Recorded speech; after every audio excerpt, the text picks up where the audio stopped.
ಬ್ರಹ್ಮಕಮಲ ಇದರ ಹೆಸರು ಹಲವಾರು ಬಾರಿ ಪುರಾಣಗಳಲ್ಲಿ, ಟಿವಿಗಳಲ್ಲಿ, ಪೇಪರ್ಗಳಲ್ಲಿ ಕೇಳುತ್ತಲೇ ಇದ್ದೇವೆ.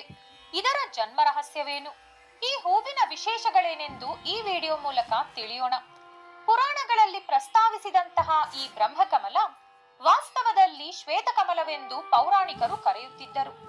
ದೈವದತ್ತವಾದ ಈ ಹೂವು ನಿಜವಾಗಲೂ ಇದೆಯಾ ಎಂದರೆ ಇದೆ ಎಂದೇ ಹೇಳಬೇಕು. ಆದರೆ ಪುರಾಣಗಳಲ್ಲಿ ಹೇಳಿದಂತಹ ಬ್ರಹ್ಮಕಮಲಕ್ಕೂ ಈಗ ನಾವು ಹೇಳುವಂತಹ ಬ್ರಹ್ಮಕಮಲಕ್ಕೂ ಅಲ್ಪ ಸ್ವಲ್ಪ ವ್ಯತ್ಯಾಸಗಳಿವೆ.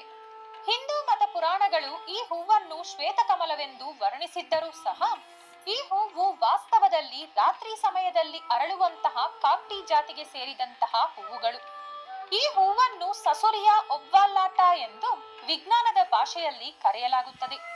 ಬ್ರಹ್ಮಕಮಲ ಹಿಮಾಲಯದ ಎತ್ತರದ ಪ್ರದೇಶಗಳಲ್ಲಿ ಈಗಲೂ ಸಜೀವವಾಗಿದೆ ಎನ್ನುತ್ತಾರೆ. ಹಿಮಾಲಯದ ಅರಣ್ಯ ಪ್ರದೇಶಗಳಲ್ಲಿ ಬೆಳೆಯುವಂತಹ ಈ ಹೂವಿನ ಹಿಂದೆ ಅನೇಕ ಕಥೆಗಳೇ ಪ್ರಚಾರದಲ್ಲಿವೆ. ಅದರಲ್ಲಿ ಕೆಲವು ಪುರಾಣ ಕಥೆಗಳನ್ನು ಈಗ ತಿಳಿಯೋಣ. ಬ್ರಹ್ಮಕಮಲ ನಮಗೆ ಬ್ರಹ್ಮದೇವರನ್ನು ನೆನಪಿಸುತ್ತದೆ. ಸೃಷ್ಟಿಕರ್ತರಾದ ಬ್ರಹ್ಮದೇವರು ಕಮಲದ ಹೂವಿನ ಮೇಲೆ ಕುಳಿತಿರುವ ಚಿತ್ರಗಳು ನಮಗೆ ಚಿರಪರಿಚಿತ. ಆದ್ದರಿಂದಲೇ ಬ್ರಹ್ಮದೇವರನ್ನು ಕಮಲಹಾಸನರೆಂದು ಸಹ ಕರೆಯುತ್ತಾರೆ. ಅವರ ಒಂದು ಕೈಯಲ್ಲಿಯೂ ಸಹ ಕಮಲದ ಹೂವೊಂದನ್ನು ಹಿಡಿದಿರುತ್ತಾರೆ. ಬ್ರಹ್ಮದೇವರ ಮತ್ತೊಂದು ಹೆಸರು ಕಂಜ. ಅವರು ಶ್ರೀ ಮಹಾವಿಷ್ಣುವಿನ ನಾಭಿಯೊಳಗಿನಿಂದ ಬಂದಂತಹ ಕಮಲದೊಳಗೆ ಜನಿಸಿದ್ದಾರೆಂದು ಪುರಾಣಗಳು ಹೇಳುತ್ತವೆ. ಇನ್ನು ಕೆಲವು ಪುರಾಣಗಳು ಮಾತ್ರ ಬ್ರಹ್ಮದೇವರು ಬ್ರಹ್ಮಕಮಲ ಅಥವಾ ಶ್ವೇತಕಮಲದಿಂದ ಉದ್ಭವಿಸಿದ್ದಾರೆಂದು ಹೇಳುತ್ತದೆ. ಈ ಪುರಾಣದ ಪ್ರಕಾರ ನೋಡಿದರೆ ಈ ಬ್ರಹ್ಮಕಮಲ ಬ್ರಹ್ಮದೇವರನ್ನೇ ಸೃಷ್ಟಿಸಿದ ಕಮಲದಂತೆ ಪ್ರಸಿದ್ಧಿಯಾಗಿದೆ. ಗಣೇಶನನ್ನು ಪಾರ್ವತಿ ದೇವಿ ಹರಿಶಿಣದಿಂದ ಸೃಷ್ಟಿಸಿ ತಾನು ಸ್ನಾನ ಮಾಡುವವರೆಗೂ ಕೈಲಾಸದೊಳಗೆ ಯಾರೂ ಬಾರದಂತೆ ಕಾವಲಿರಲು ಹೇಳುತ್ತಾರೆ. ಆದರೆ ಅಲ್ಲಿಗೆ ಬಂದ ಶಿವನನ್ನು ಗಣೇಶ ತಡೆದು ನಿಲ್ಲಿಸುತ್ತಾರೆ. ಇನ್ನು ಇಬ್ಬರ ನಡುವೆ ಯುದ್ಧ ಶುರುವಾಗಿ ಕೊನೆಯಲ್ಲಿ ಪರಮೇಶ್ವರ ಗಣೇಶನ ಶಿರಸ್ಸನ್ನು ಛೇದಿಸುತ್ತಾರೆ. ಅದರ ನಂತರ ಪಾರ್ವತಿ ದೇವಿಯ ಕಣ್ಣೀರು ನೋಡಿ ಕರಗಿದ ಶಿವ ಗಜೇಂದ್ರ ಎನ್ನುವ ಆನೆಯ ತಲೆಯನ್ನು ತಂದು ಗಣೇಶನಿಗಿಟ್ಟು ಅವರನ್ನು ಪುನಃ ಬದುಕಿಸುವ ಕತೆ ನಮ್ಮೆಲ್ಲರಿಗೂ ತಿಳಿದಿರುವುದೇ. ಆದರೆ ಪರಮೇಶ್ವರ ವಿನಾಯಕನನ್ನು ಪುನಃ ಬದುಕಿಸುವಾಗ ಬ್ರಹ್ಮಕಮಲದಿಂದ ನೀರನ್ನು ವಿನಾಯಕನ ಮೇಲೆ ಸುರಿಸುವ ಮುಖಾಂತರವೇ ಅವರಿಗೆ ಪುನಃ ಪ್ರಾಣವನ್ನು ನೀಡಲಾಯಿತೆಂದು ಪುರಾಣಗಳು ಹೇಳುತ್ತವೆ.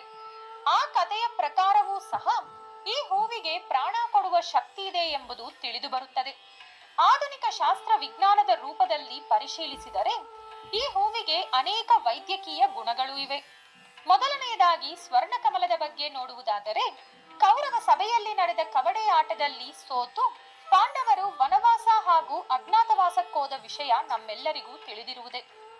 ವನವಾಸದ ಸಮಯದಲ್ಲಿ ಅವರು ನೆಲೆಸಿದ್ದಂತಹ ಪ್ರದೇಶದ ಸಮೀಪದಲ್ಲಿ ಒಂದು ಸರೋವರದಲ್ಲಿ ತೇಲುತ್ತಿದ್ದಂತಹ ಸ್ವರ್ಣಕಮಲ ದ್ರೌಪದಿಯನ್ನು ಬಹಳ ಆಕರ್ಷಿಸಿತು.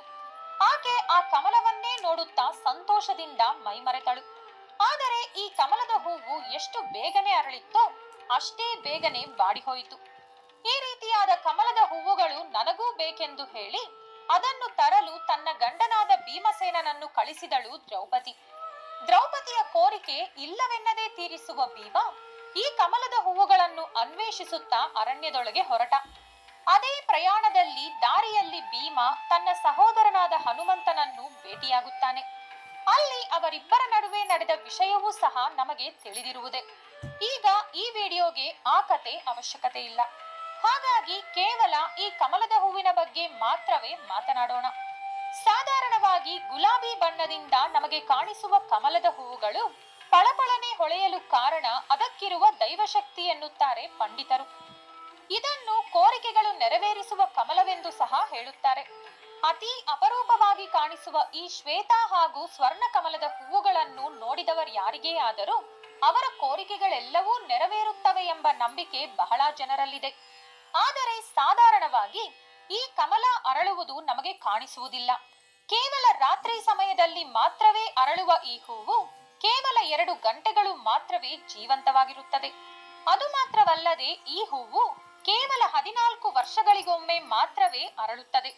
ಇನ್ನು ಇದೇ ಹೂವಿನ ಜಾತಿಗೆ ಸೇರಿದ ಮತ್ತೊಂದು ಹೂವು ಪ್ರತಿ ವರ್ಷಕ್ಕೊಂದು ಬಾರಿ ಅರಳುತ್ತದೆ. ಆದರೆ ಅದು ಇದು ಒಂದೇ ಎಂದು ಜನ ಕನ್ಫ್ಯೂಸ್ ಆಗ್ತಾರೆ. ಆದರೆ ಅದೇ ಬೇರೆ, ನಾನು ಹೇಳುತ್ತಿರುವ ಬ್ರಹ್ಮಕಮಲವೇ ಬೇರೆ. ಇದೇ ಕಣ್ರಿ, ಹಿಂದೂ ಪುರಾಣಗಳಲ್ಲಿ ಬ್ರಹ್ಮಕಮಲದ ಬಗೆಗಿನ ಕೆಲವು ವಿಶೇಷ ಕಥೆಗಳು. ಮತ್ತೊಂದು ಕುತೂಹಲಕಾರಿ ಮಾಹಿತಿಯೊಂದಿಗೆ ಪುನಃ ಭೇಟಿಯಾಗೋಣ. ಇನ್ನೂ ಈ ರೀತಿಯಾದ ಪೌರಾಣಿಕ